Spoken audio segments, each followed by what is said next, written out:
One of the first decks in my collection is the Seasons of the Witch Samhain Oracle. It's by Rockpool Publishing and has a 2-piece box, which I prefer. The cards are glossy, but I actually like gloss. They don't stick. They have a beautiful red gilding on the side. The backs are beautiful. The cards themselves are a limited color palette. A lot of like muted colors, a lot of black, a lot of, some white, a lot of browns, pops of red. It's quite pretty. Each card has a little saying or sentence or poem on the bottom that gives you deeper insight to the card meaning. And obviously these cards are all, Samhain themed, and it's quite lovely not only during the fall but all year long. They have a lot of depth to them. The booklet itself is actually pretty chunky.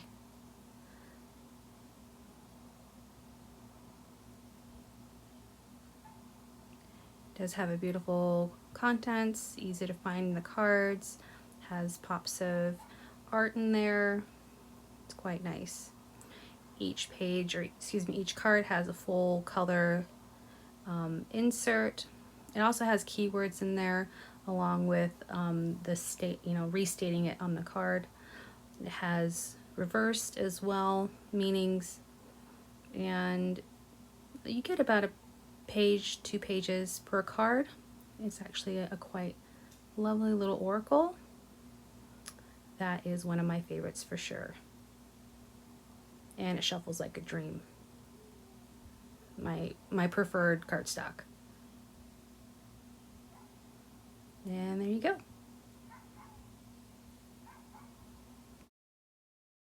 The Solabus Guterro is new to my collection. It does come in a clamshell box, which is nice. The cards themselves are quite large. They are larger than a standard tarot deck and high gloss. There are some images in here that would be considered on the dark side, such as this one. But overall, it is a reproduction of a very old famous deck that is in a museum. And this is actually one of the first fully illustrated decks. They are quite large, so getting your hand around it can be a little bit difficult, but if you can, they do shuffle overhand quite easily as they are high gloss and they don't stick.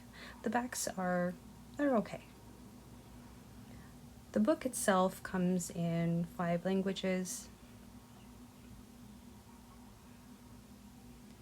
and it does give a brief history of the deck itself, along with some information on the majors. The binders do follow the Marseille style as far as adding the numerological and the suit to provide the meaning for that card.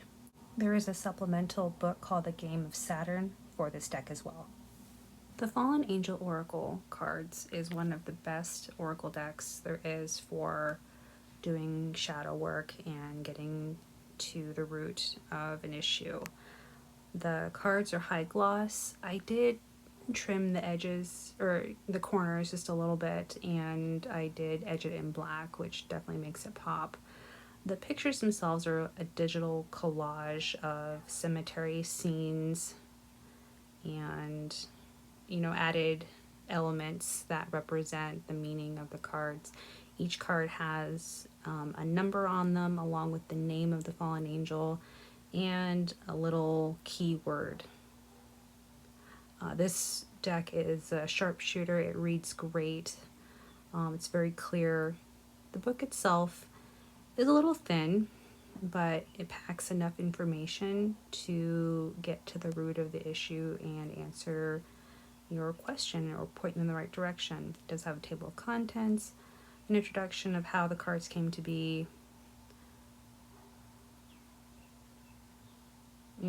Each card has like an elemental value to it, some spreads, the Solomon's seal, and here is the basic card meanings and description.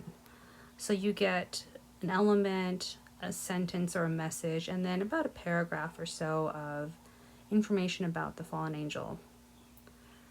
For shadow work, I recommend this deck. It is one of the best readers that I have.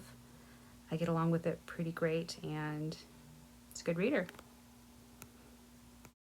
This deck is called the Deck of the Bastard, and it's an independent deck by Tarot by 7. It is a combination of several decks that have been meshed together. The pips themselves are from the Rider-Waite, and unfortunately I do not know the decks that the courts or the majors are from, but they are beautifully done to how they're combined. The borders themselves have been aged, and this particular copy does have keywords for upright and reversal. Overall, it's a really lovely deck. It has kind of like a linen finish. I did clip the corners of mine and edge it in black as well. And I know the backs are customizable. I did get mine just to match the little bag, make it easy. Overall, it shuffles great. It is a standard tarot deck size, and if you can read with Rider-Waite, you should have no problem. It does riffle shuffle fantastic, and it's lovely. Tarot of the Vampires is a Llewellyn publication and is quite beautiful. It has a lot of dark imagery as the theme is vampires, and the artwork itself is quite lovely. There is some nudity in here as well. They're kind of glossy, but they shuffle really great. They did change the titles of the suits. In this deck, they are called Scepters, Skulls, Knives, and Grails. But the majors do remain the same. This deck does not follow the traditional Rider-Waite-Smith setup or style. It does follow more of a Thoth style, which if you're transitioning from Rider-Waite to Thoth, this would be a good transition deck. The book itself is about 300 pages and is called Phantasmagoria. It has a ton of information, and it's a really meaty guidebook. The book itself does give information about the tree of life and the card associations, along with the astrological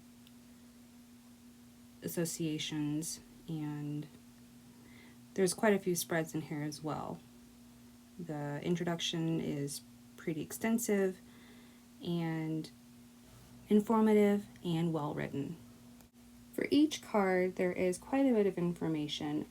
The first section being alchemy, then essence, message, and then analysis and symbolism, and the shadow. And each section is pretty informative and pretty in-depth, giving great descriptions for understanding of each card meaning. It's a beautiful book, well written, and for in-depth shadow work, I recommend this one. I would take it slowly if you're transitioning from Rider-Waite, as this deck is based more on the Thoth system. Taking one card at a time, doing one card draws will really give you a chance to absorb the information and, go deep with this deck. The Abandoned Oracle deck is a fun deck to work with. It is by Patrick Valencia of the Deviant Moon Incorporated. It does come in a tug box, which is, it's okay. The card stock is nice. It is similar to US games. It's a little glossy, but not too bad. They do shuffle nice. My deck is edged in black, as it seems appropriate. The images are muted and very twisted, as in that's Patrick Valencia's style. One thing I really like about this deck is that it's very balanced. If the upright meaning of a card is positive, the reversed would be negative. and in that aspect you get some really great readings. There's also a lot of variety in the images, which makes it really interesting to work with, as there's a lot of variation. They are the size of a regular tarot deck and are pretty easy to shuffle. They are pretty slick, as you can see, but overall they shuffle really nice. The deck itself did not come with a little white book, and I believe it helps with the cost of production. So you do get a link to a PDF file that you can print off. And here is an example of one of the pages, and it would give a brief description, upright meaning and reverse meaning of each card. It's quick to the point and still has some good depth. Naturally comes the Deviant Moon Tarot. It is published by US Games, and I have the borderless edition. This deck was famous for a good reason and still is. The images are quite amazing. It is taller than a standard tarot deck. The backings are beautiful. Mine's edged in black, and the images are dark and fantastic and have this industrial, dreamlike feeling to them. There is a lot of symbology in the cards that you may not notice right off the bat, but if you really, take your time with this deck, it can be quite amazing, the imagery and the meanings. I find this deck to be a great reader. It is clear and to the point and really great for shadow work. Oddly, it's not in a harsh way. It actually has like a softer voice than you would think. At least that's from my experience. They do shuffle great. They are, have the amazing US game cardstock. It does come with a little white book and some extra cards. The little white book does actually have, pretty fair amount of information. I mean, it's a little white book, so for what it is, it's pretty good. It does have upright and reverse meanings for basic understandings. There is an accompanying large book for the Deviant Moon tarot deck. This book is stunning. It is large. It's got a lot of illustrations. It talks about inspiration that the artist, where he got his inspiration from. It is, I think, over 300 pages, beautiful illustrations, and it does have some great meaning and depth to each card. I believe that he actually wrote the entire book. It is by Patrick Valencia, and it's just a beautiful book to go with the deck. If you love the Deviant Moon Tarot, this book will exceed your expectations. It's just a beautiful, beautiful book. For each card, there is also added descriptions for the imagery that give it deeper meaning than the little white book. This particular book is actually signed, dated 2020, which is oddly fitting.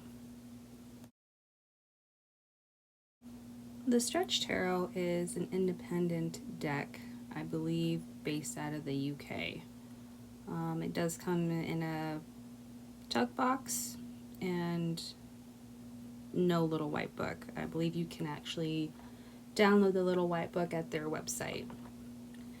The cardstock is similar to US Games, and it's beautiful. It's a beautiful cardstock, traditional size tarot deck, and it actually has some keywords on the top, but not for all of the cards, only for the minors. I believe that this is photo collage, and the images are pretty interesting. The overall coloration of the deck is on the darker side with pops of color. It is a good reader. The backs are beautiful. Of course, mine's etched in black. Overall, it's a beautiful deck. The Magic of You Oracle is a Rockpool Publishing deck. It is beautiful. It's actually green. It's just kind of hard to tell in this lighting, but it's quite lovely.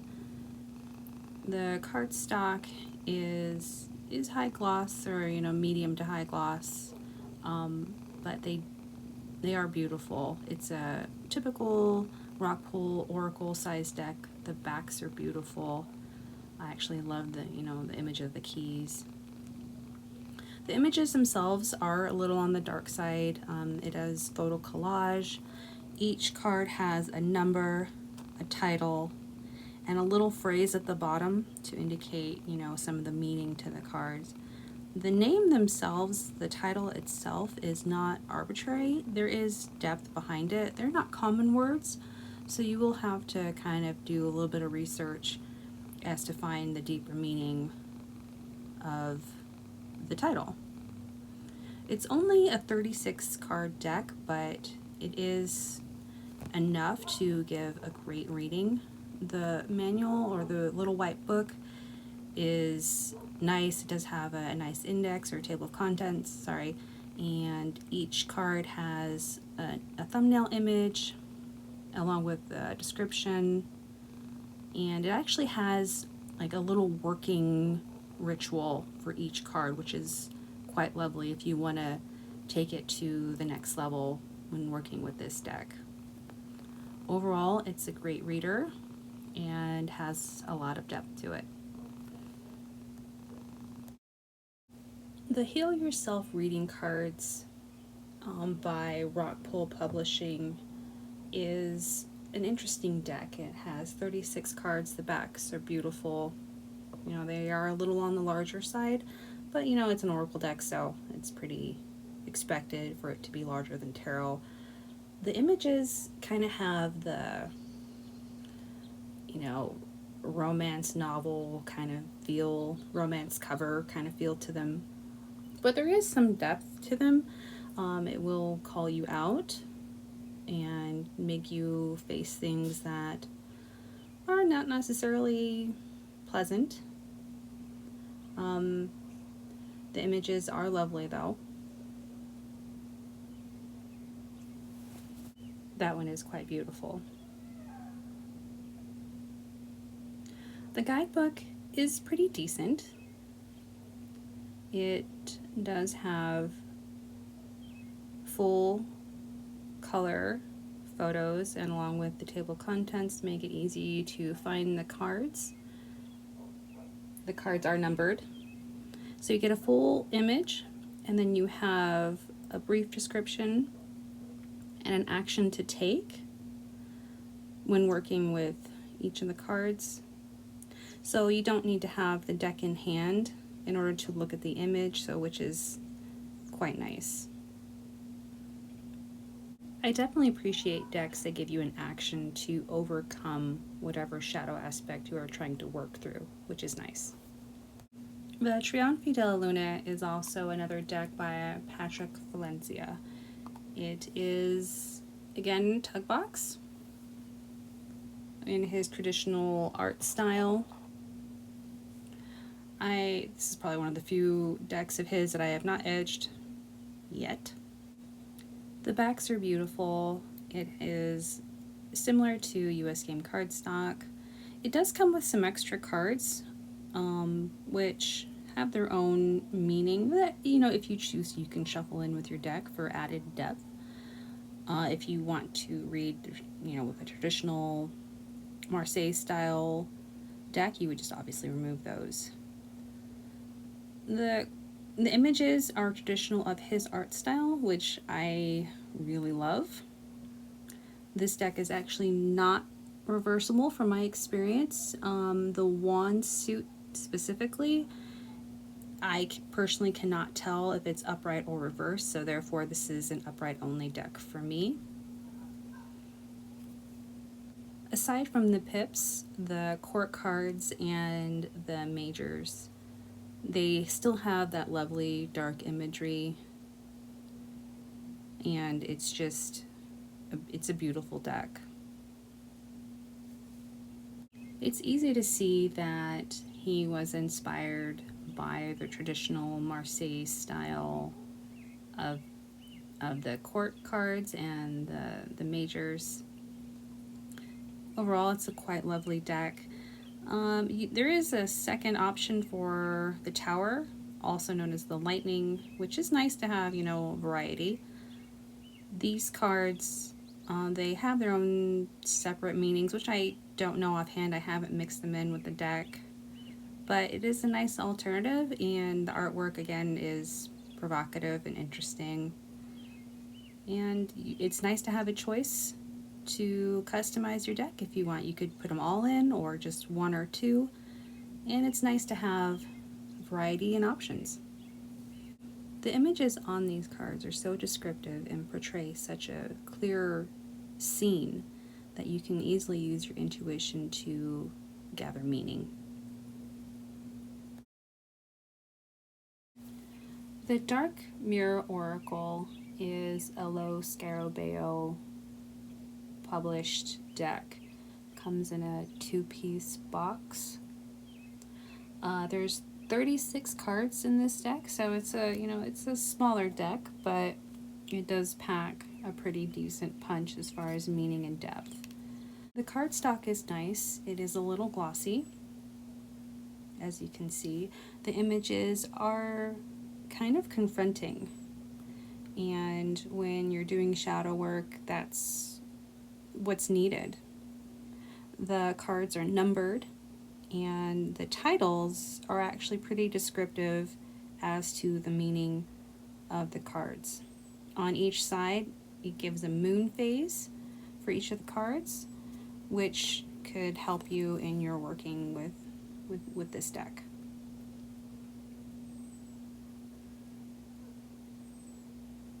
Overall, it's a very powerful deck and fantastic for shadow work. And there's the cover. The book itself is, since it's low Scarabeo, it comes in the 5 languages.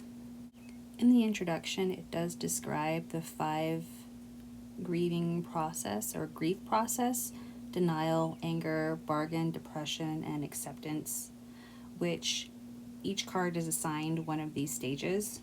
It does give a visual seed, a sentence describing, and then going dark. And the going dark is about a paragraph for each card, so you get about 1 page of information per each card, along with the moon phase that's associated with, and it's a very powerful deck overall and great for shadow work. Mildred Payne's Oracle of Black Enchantment Oracle deck by the Deviant Moon and Patrick Valencia is a fantastic Oracle deck. It is quite large and does come with some extra cards, so there is a bit of a backstory in regards to the character Mildred Payne. And this deck is one of my favorite. The backs are beautiful. It is a large deck, and it is landscape.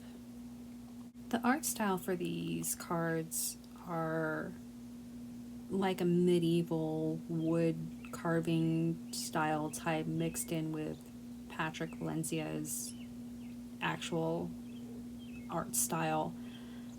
The images are dark and actually have a lot of depth to them. They can be read in light and in shadow, and that's why there's some reversals mixed in here.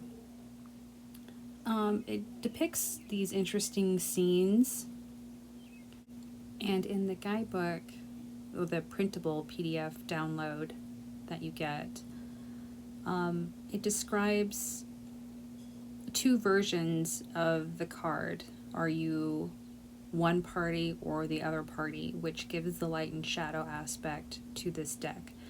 So are you the one setting the fire, or are you the one being set on fire? And it gives descriptions for either or scenario. It has a lot of depth, and I find it to be a solid reader. It's very interesting and oddly accurate. Since there is no little white book, there is a PDF download that you can print off. And as I mentioned, it does give like a brief description of what's going on, the number of the card, the title of the card, light and dark meaning, and overall it is enough to get to the root of the question at hand or to dive a little bit deeper. It's a fun deck to work with. The Halloween Oracle deck is by Blue Angel Publishing. It is 36 cards, comes with a mystery paper. This deck is well known and has been around for a while, so most people are quite familiar with it. My copy is trimmed. It does come normally a little bit larger, but I did trim mine. The backs are, well, okay. The cards themselves are, all Halloween themed. They do have the title of the card and like a small description, Skull of Light. There is some repeating images of skulls that, others have mentioned as well, but it does hit on a lot of, key themes that are related to Halloween, such as trick or treat and whatnot. The veil, that's quite fitting for Halloween, as the veil is thin. Just like all other dark decks, it's not limited to a certain time of year, so despite the name Halloween Oracle, it could be used all year round. And overall, a decent deck. The guidebook is a little on the thin side. It does give a decent, table of contents, some spreads in there. The jack-o'-lantern spread seems fitting for the card deck theme. Each card has a description with a thumbnail and about a page or so of descriptive text. Some a little bit more than others. For some of the cards, there is a little bit of history in the description, which makes it more interesting. The Crow Tarot is another popular tarot deck. It is by US Games and is actually slightly larger than a standard tarot card, and the cardstock itself is a little bit thicker than traditional. The backs are beautiful. The Crow Tarot gets a spot because crows are, well, the messengers from the other world. The art style for this deck is a digital collage style. It actually works quite well with the theme of the deck. And I find this deck to be a little frigid when I read with it. It is kind of pippy in a way where you can, there's no humans in it, so that's, if you're looking for an in-between pip deck, this is a good choice. Again, the readings I get with it are clear, but they are a little on the cold side. Shuffling overhand is fine. They don't stick, which is nice. Getting it to riffle shuffle it does hurt a little bit, but it can be done. If you have larger hands, you shouldn't have any issues with it. The guidebook itself is pretty substantial for a little white book. It does give keywords for the majors. It gives the element, upright and reversed. For the minors, in the beginning, when it describes the suit, it does give keywords and the element, but not for each of the minors. It just gives a paragraph for upright and about a paragraph or so for reversal meaning. So if this is your first tarot deck, it would be a decent choice, as there is enough information to do clear and concise readings, as it does follow the Rider-Waite-Smith style, you would have no problem getting solid readings from this deck. The Les Vampires Oracle is published by Blue Angel. It's a Lucy Cavendish Oracle deck. It does come with 44 cards.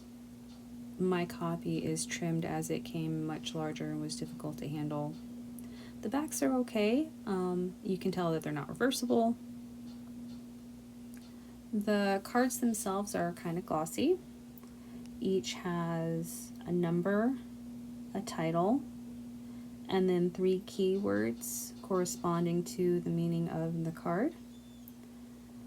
The card images themselves are darker in nature. When I use this deck, it actually gives me really great readings. It's oddly accurate, or it gives me insight or a different perspective as to how I should approach a situation. So it has been quite useful in that aspect. The guidebook is pretty good. It does have a table of contents to help you find the cards easily. Of course, it gives you information about working with the vampires, a couple of spreads, and the meat of the guidebook obviously is going to be laying with the card descriptions. So it gives you some interesting information. It gives you obviously a thumbnail of the card itself.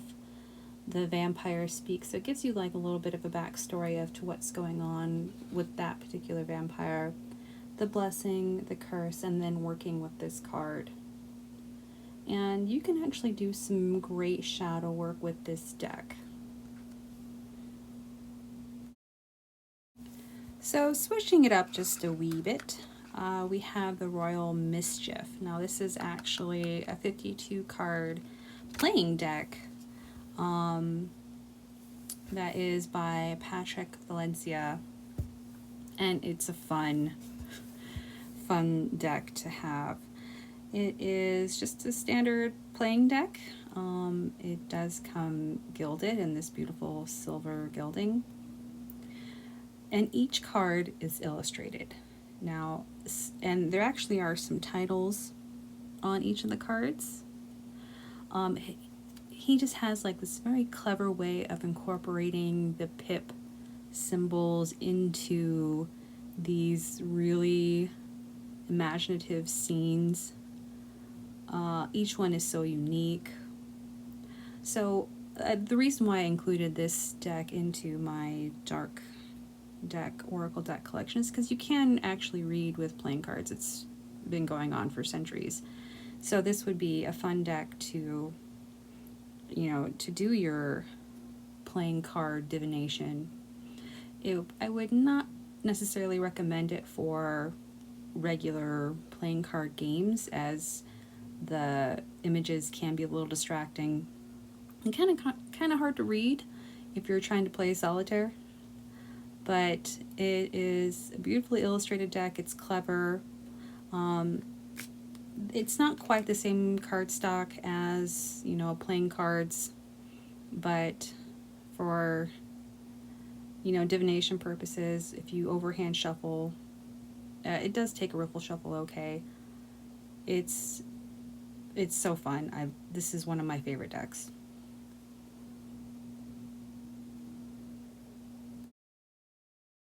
Mildred Payne's Secret Pocket Oracle Deluxe Edition by Deviant Moon Incorporated is a very small but very chunky oracle deck. The backs I love, and of course mine's edged in black. The images are pretty clear. It's, a very simple image with a title and a number. And I personally really appreciate this deck because it kind of reads like a Lenormand deck. Now, a Lenormand deck only has 36 cards, and this particular deck has 88. So there is a lot more variety in the meanings. But they are pretty concise. There's no reversal, it's just upright. Usually each card only has like, I would say 5 or 6 keywords, and you can get some pretty awesome readings from this deck. The deck does not come with a little white book, so you do have the option of printing off from the PDF download. Each card does come with a small description along with the number and the image as well. The Masoli Oracle of Souls, which I'm pretty sure I pronounced that wrong, is a low scarabeo deck. It comes with 36 oracle cards and has a lovely 2-piece box. The cards themselves are quite nice. The back is beautiful. I love it. It reminds me of like Solomon's Seal or something. The cards have these lovely dark illustrations of gods and goddesses or figures that are darker in nature. On the top they have the name, their description, and at the bottom they have 3 keywords along with a symbol in right above the keywords that indicates what group they belong to. There are several groups, almost like suits within this deck, that these gods or goddesses belong to, and it's usually followed by like some kind of theme like Egyptian or Celtic or Greek, which gives it a little bit more depth to it. The book itself is, low scarabeo, so there comes in 5 languages, and since this is kind of a smaller guidebook to be divided into 5 languages, there's not a whole lot for each card. There's only maybe a paragraph, and the description itself is more of the person that is on the picture, not so much the meaning of the card. There is some hints to, some deeper meaning here and there, but you will have to work at this deck a little bit more than at any other oracle deck that I personally have. So it does take a little bit of effort to get some depth and some meaning when you work with this deck, but the images itself are quite stunning. So I have saved the very scariest, horrifying deck for last. Spirit Song Tarot. Its pastel images are horrifying. It will give you nightmares. It's just terrifying in every way. I can barely hold on to them, to be honest. They're ghastly. And it even comes with a little book of horrors. Ooh. So thank you for joining me on my walkthrough of my collection of dark tarot and oracle decks. I hope you enjoyed it.